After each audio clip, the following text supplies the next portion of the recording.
A Course in Miracles, Chapter 14, Section 11, The Test of Truth.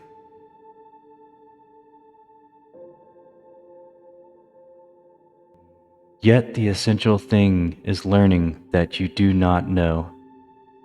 Knowledge is power, and all power is of God. You who have tried to keep power for yourself have, quote, lost it. You still have the power, but you have interposed so much between it and your awareness of it that you cannot use it. Everything you have taught yourself has made your power more and more obscure to you. You know not what it is, nor where. You have made a semblance of power and a show of strength so pitiful that it must fail you. For power is not a seeming strength, and truth is beyond semblance of any kind.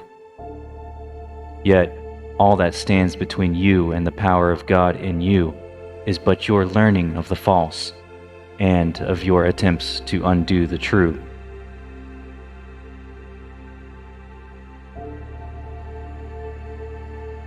Be willing, then, for all of it to be undone, and be glad that you are not bound to it forever.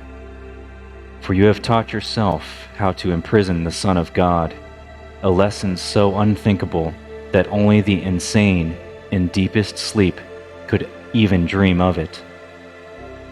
Can God learn how not to be God? And can His Son, given all power by Him, learn to be powerless? What have you taught yourself that you can possibly prefer to keep in place of what you have and what you are?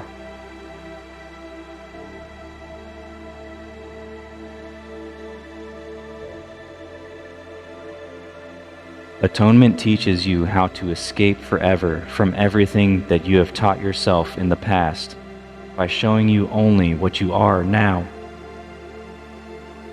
Learning has been accomplished before its effects are manifest. Learning is therefore in the past, but its influence determines the present by giving it whatever meaning it holds for you. Your learning gives the present no meaning at all. Nothing you have ever learned can help you understand the present, or teach you how to undo the past. Your past is what you have taught yourself. Let it all go. Do not attempt to understand any event, or anything, or anyone in its, quote, light, for the darkness in which you try to see can only obscure. Put no confidence at all in darkness to illuminate your understanding, for if you do, you contradict the light, and thereby think you see the darkness. Yet, darkness cannot be seen, for it is nothing more than a condition in which seeing becomes impossible.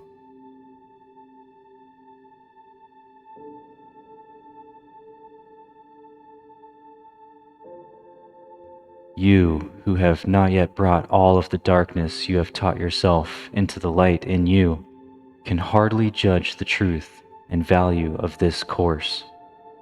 Yet God did not abandon you, and so you have another lesson sent from Him, already learned for every child of light by Him to whom God gave it. This lesson shines with God's glory, for in it lies His power, which He shares so gladly with His Son. Learn of His happiness, which is yours. But to accomplish this, all your dark lessons must be brought willingly to truth, and joyously laid down by hands open to receive, not closed to take. Every dark lesson that you bring to Him who teaches light, He will accept from you, because you do not want it, and He will gladly exchange each one for the bright lesson He has learned for you. Never believe that any lesson you have learned apart from Him means anything.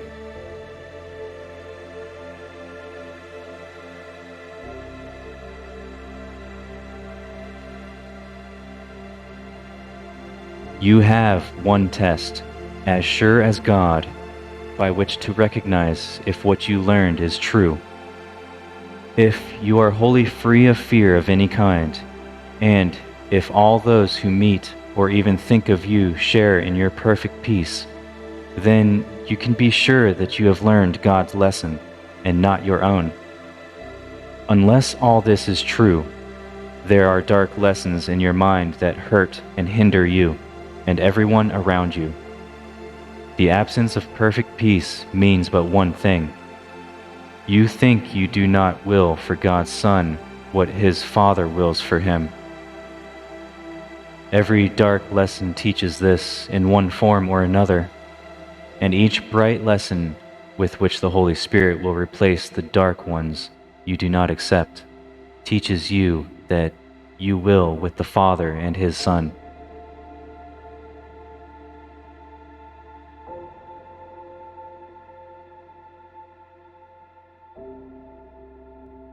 Do not be concerned about how you can learn a lesson so completely different from everything that you have taught yourself. How would you know? Your part is very simple. You need only recognize that everything you learned you do not want. Ask to be taught, and do not use your experiences to confirm what you have learned. When your peace is threatened or disturbed in any way, say to yourself, I do not know what anything, including this, means, and so I do not know how to respond to it, and I will not use my own past learning as the light to guide me now. By this refusal to attempt to teach yourself what you do not know, the guide whom God has given you will speak to you. He will take His rightful place in your awareness the instant you abandon it and offer it to Him.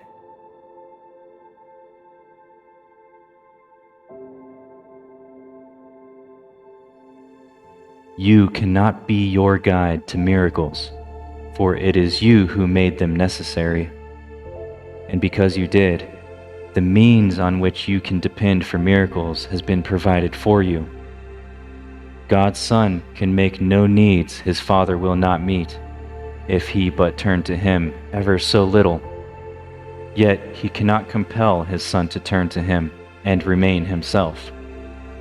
It is impossible that God lose His identity, for if He did, you would lose yours. And being yours, He cannot change Himself, for your identity is changeless.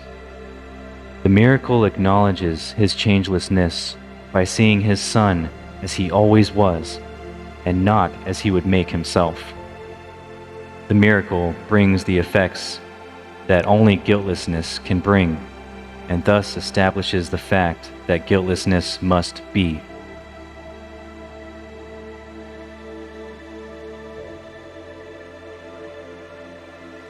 How can you, so firmly bound to guilt and committed so to remain, establish for yourself your guiltlessness? That is impossible, but be sure that you are willing to acknowledge that it is impossible. It is only because you think that you can run some little part or deal with certain aspects of your life alone that the guidance of the Holy Spirit is limited. Thus would you make Him undependable and use this fancied undependability as an excuse for keeping certain dark lessons from Him. And by so limiting the guidance that you would accept, you are unable to depend on miracles to answer all your problems for you.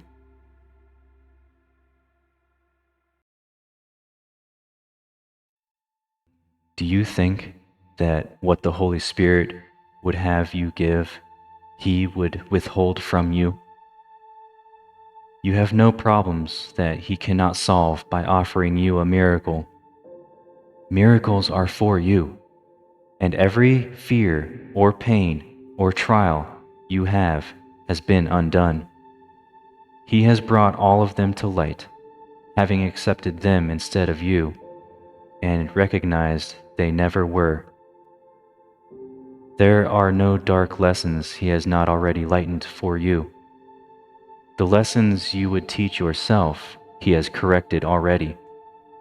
They do not exist in his mind at all. For the past binds him not, and therefore binds not you.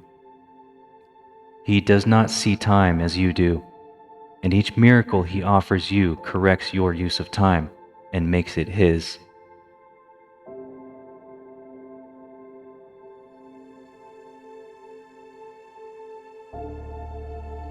He who has freed you from the past would teach you are free of it.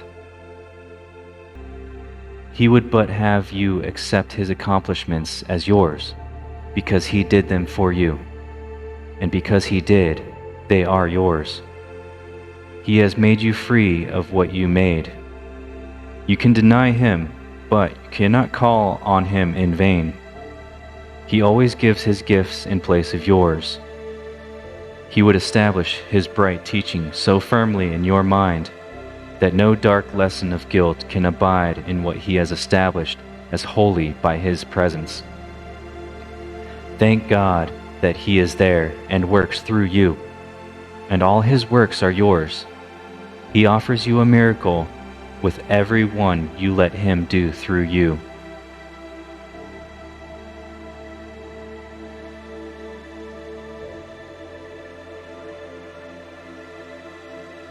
God's Son will always be indivisible.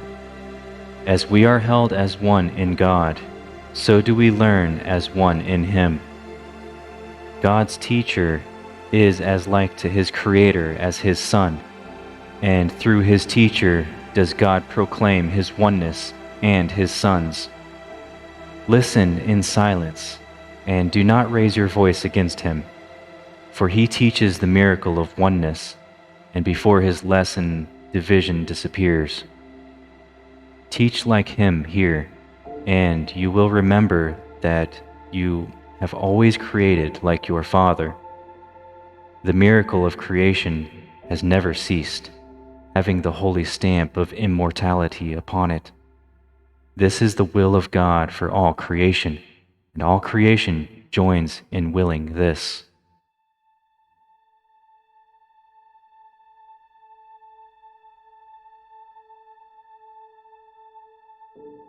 Those who remember always that they know nothing, and who have become willing to learn everything, will learn it. But whenever they trust themselves, they will not learn. They have already destroyed their motivation for learning by thinking they already know. Think not you understand anything until you pass the test of perfect peace, for peace and understanding go together and never can be found alone. Each brings the other with it, for it is the law of God they be not separate. They are cause and effect, each to the other, so where one is absent, the other cannot be.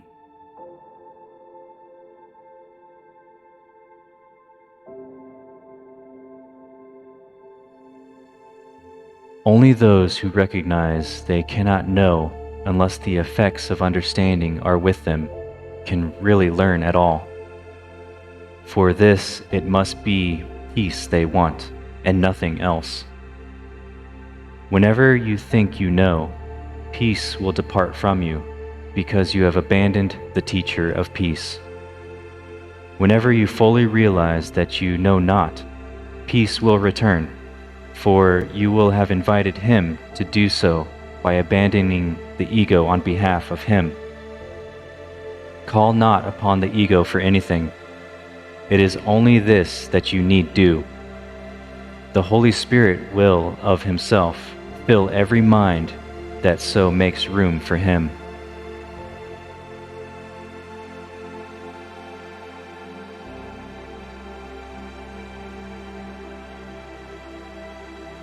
If you want peace, you must abandon the teacher of attack. The teacher of peace will never abandon you. You can desert him, but he will never reciprocate, for his faith in you is his understanding. It is as firm as his faith in his Creator, and he knows that faith in his Creator must encompass faith in his creation. In this consistency lies his holiness, which he cannot abandon, for it is not his will to do so. With your perfection ever in his sight, he gives the gift of peace to everyone who perceives the need for peace, and who would have it. Make way for peace, and it will come, for understanding is in you, and from it peace must come.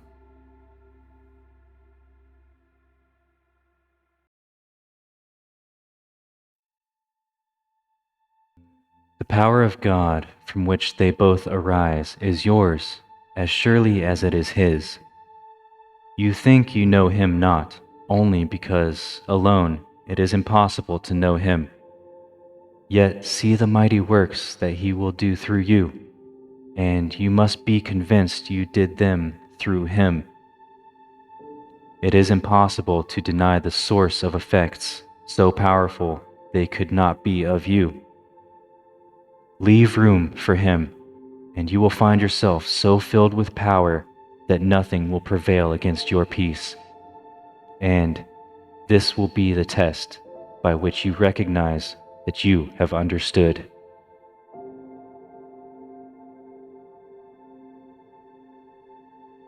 This concludes section 11 and concludes chapter 14.